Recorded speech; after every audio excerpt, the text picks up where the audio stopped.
தென்பழனி மலை மேலே தண்டபாணி கோலத்திலே கண்குளிர கண்டு விட்டால் போதுமே என்றும் கருத்தில் உந்தன் அருள் வடிவம் தோன்றுமே.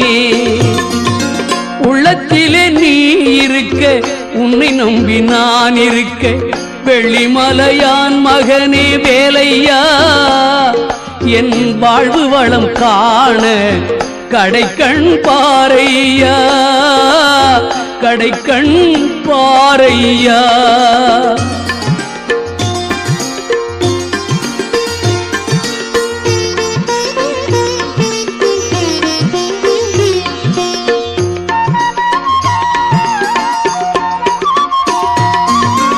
ஆடி வரும் மயில் மேலே அமர்ந்து வரும் பேரழகே நாடி உன்னை சரணடைந்தேன் கந்தையா வாழ்வில்